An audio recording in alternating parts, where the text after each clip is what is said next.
So now what we're going to do is we're going to keep working on this. We're going to do something in the loop, we're going to do something before and something after, and we're going to accomplish different things. So the first thing that we're going to accomplish is counting something, right? Counting the number of things that we are going to be looping through. Now in this case it's kind of silly, but just in general these are called counters. And so let's just say that we had, dot, dot, dot, dot, a whole bunch of these things, and we didn't exactly, we can look at this and say there are 6 of them, but that's not the point. The point is, if we have a loop, and in the loop we want to keep track of how many we've seen, well, you do this counting thing, okay? So the way it works is, you set a variable to 0, this is the top part.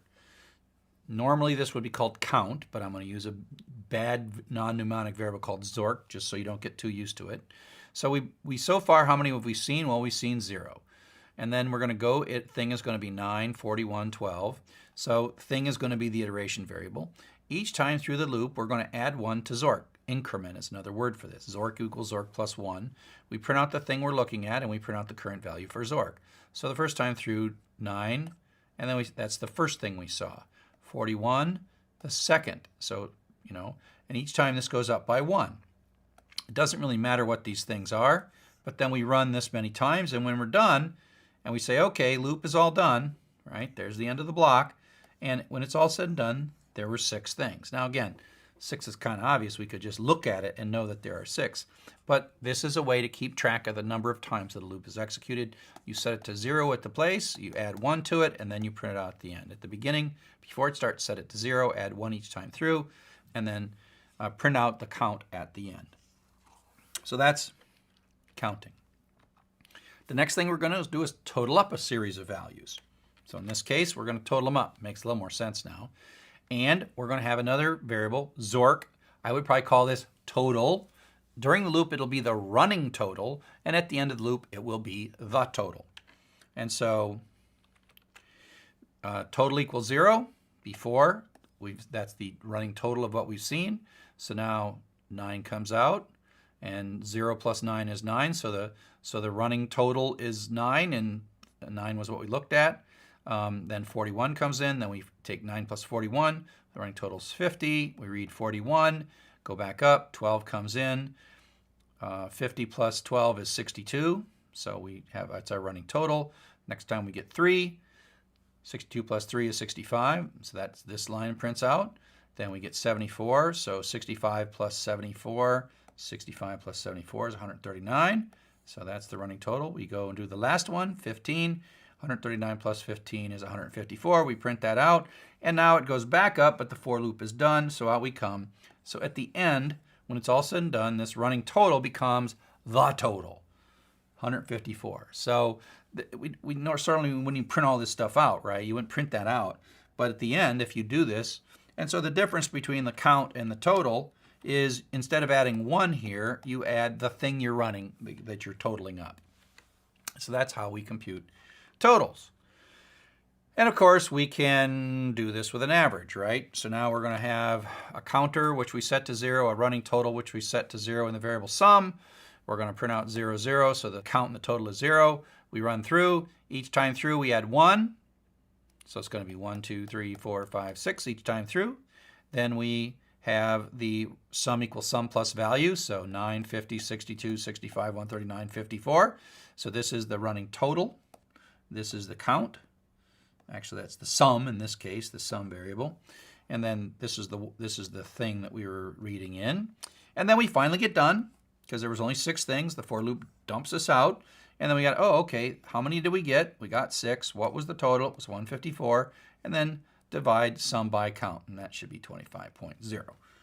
Okay, and so we divide sum by count, and now we have calculated the average. Actually, this should be 154 divided by 6. I think that should be 25.6666 or something like that.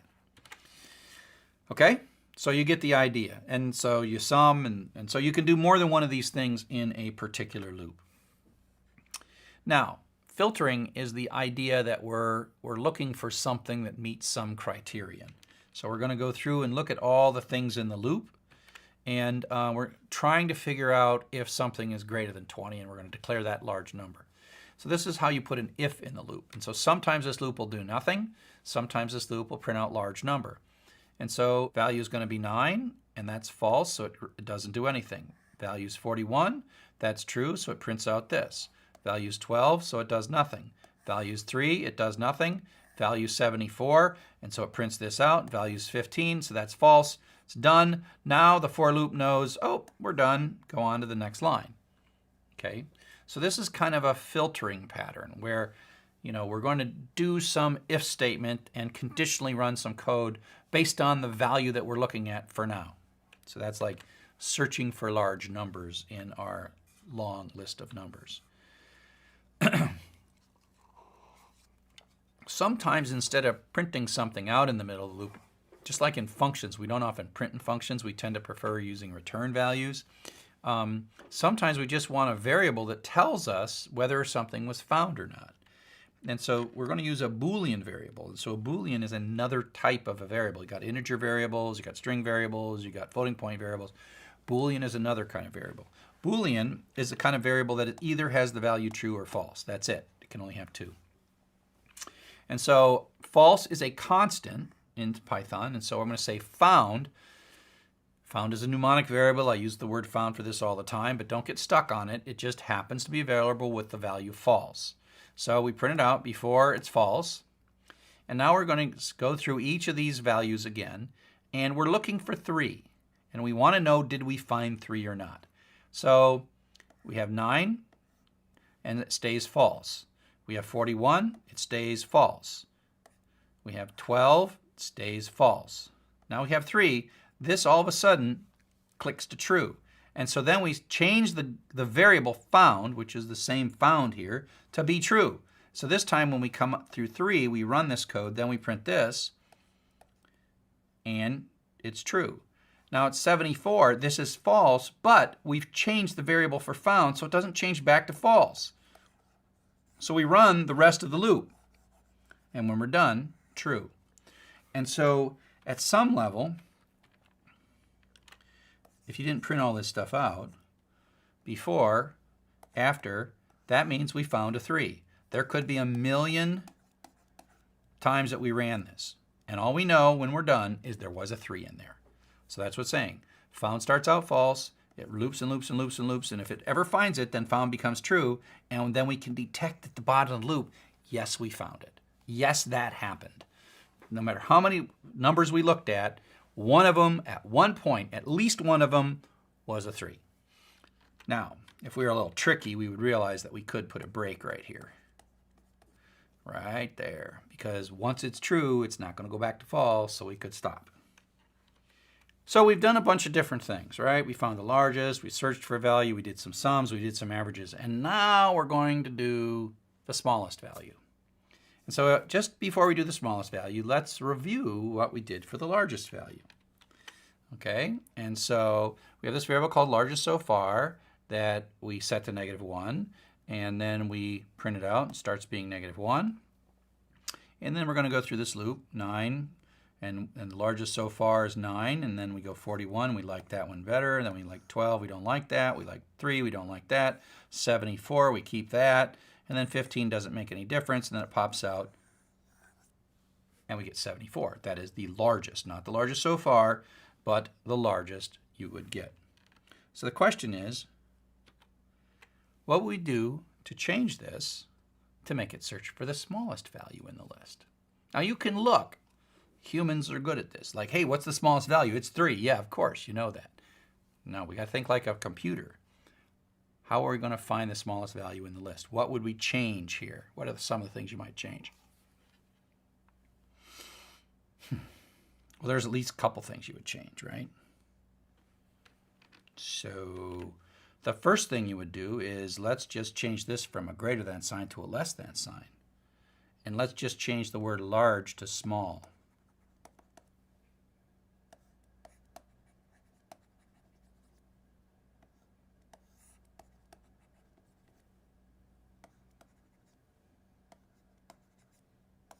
Is that going to fix it? Take a second. If I changed all the word largest to the word smallest, and I changed the greater than to a less than, is that going to fix it?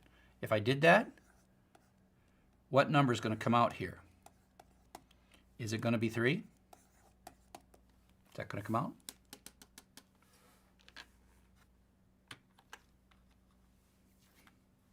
So, like, if I did this, is that going to make it better?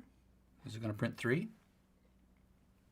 Obviously, if I'm staring at you, probably it's not going to. This was a trick question, right? It was a trick question. This is what happens when you run it. So, we start out, smallest so far is -1. We come in with 9. Is 9 less than -1? No, it is not. So we skip. So the smallest we've seen so far is -1. We go back up. Is 41 less than -1? No, it is not. So we skip. So the smallest so far is -1. 12? No. 3 is not smaller than -1. 74 is not smaller than -1. 15 is not smaller than -1. So out we come, and the smallest we've seen so far is -1. No, it is not. So what's the flaw in our logic here? First off, the word smallest so far doesn't mean anything. This could be GORP or ZAP or X. So just changing the variable to say smallest so far is highly misleading. Okay? So at this point right at the screen to the one place that has the fallacy, the mistake in this code. If you pointed right here, you're correct. Right? So baked into that, when we were doing largest so far, was that these were positive numbers. And smallest so far, you know, starting -1, if they're positive numbers, well, smallest so far is already smallest than the smallest possible number. So what number might we put there to make this work better? Well, some of you might suggest that we would just say, oh, that'll be okay. I'll make that be 100, and it's going to work fine. Right? And so 9 will tick, 41 will ignore, 12 will not work, 3 will tick, and it'll work. It'll work. That's fine. That would work if you made it 100. But then what if there was 3-digit numbers in here? How would that work? Well, like, oh, let's make it 1,000. Yeah, that's it. No, let's make it 1,000,000. Or like more, right? What's a big enough number? As a matter of fact, largest so far code that we did, if there were negative numbers and they're all negative, this is not going to work so well. Wait, largest so far. Yeah. This is just not going to work very well, because what if they're all negative numbers? We just assumed they were positive numbers, and it worked just fine, didn't it? Whoops. Okay. So there's kind of a flaw. We were using this -1. There's a word for it. It's kind of like a flag value. It's not really the smallest number we've seen. It's like an indicator that we haven't seen any numbers. And we can't really pick a number for this. Frankly, either in the largest or the smallest. It's just not going to work. And so what are we going to do? Okay, so this is what we do. We have yet another type of variable. Remember I had Boolean, true and false, integer, floating point. There's a variable called none type. None. And it only has one constant in it. So Booleans have true and false. Integers have a whole bunch. And then floats have a whole bunch. And none types have one thing, none. We think of it as the absence of a value, the lack of a value. Okay? And so what we're going to do instead is in our smallest variable that we're going to do, we're going to say, you know what? Before this loop starts, the smallest number we've seen is nothing. We've seen no numbers whatsoever. And that's going to be our marker to indicate that we've seen no numbers. Okay? This is kind of like the found code, where we set found to be false and then later we set found to be true. But we're going to use smallest equals none. None is a variable, a value that we can distinctly detect different than numbers. Okay? So we can say, is the contents of smallest none? If smallest is none. Is like, it's more powerful than double equal sign. It means, is it exactly the same as? And so if we are asking, is smallest none, that's only true if we've got a none in there. If we put 17 in smallest is not none. So this is how it works. You start with smallest equals none. And then in the code, we have a little bit more intelligence. If smallest is none, this means that it's the first time. If the smallest is none, smallest is value. So 9 is coming in here. And so if the smallest that we've seen so far is empty, we have seen nothing, then we'll grab the first one as the smallest one. So our 9 becomes the smallest one. And so that's how we print out the smallest so far is 9. We just saw 9. Then we come up. The second time through this loop, this is going to always be false from now on because smallest is a number and number is not none. Okay, so we have this flag value that's none just for the first time through the loop. So that's false, so it's going to run here. Elif value is less than the smallest, which is 41. Is 41 less than 9 in this case? And the answer is no, it is not. So it stays 9. Then 12. 3 works, so 3 causes this code to run, so we grab it.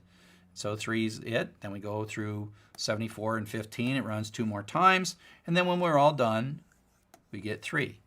This is a flag value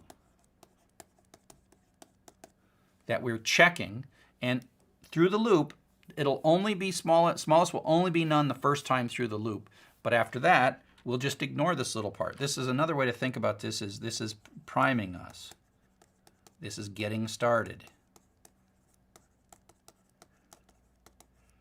Okay, and this technique is a good way to do the largest and the smallest, to use this none, and then have a little bit of code that triggers the first time through the loop to get your sort of loop carried variable set up. Okay, so the is and is not operator, they're both operators. They're like is and is not are like less than or equal to or not equal to.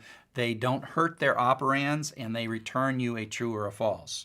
Okay, so is none and is not is also a logical operator. And there are other times we use it. You shouldn't use is when you should be using double equals. Usually you're using them for true, false, or none. So that we don't overuse is because is a really, really strong equality. So it's a stronger equality than double equals to. So the double equals is mathematically equal to with potential conversion. But is a stronger thing. And is not is the opposite of is.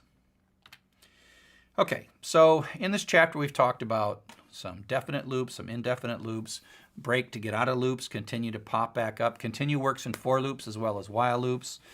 Iteration variables, how with while loops you construct them yourself, and in for loops for constructs them for you, and things like largest, smallest, counting, average, etc., etc., etc. So we looked at some loop idioms where you do something at the beginning, do something in the middle, and then you get the payoff at the end.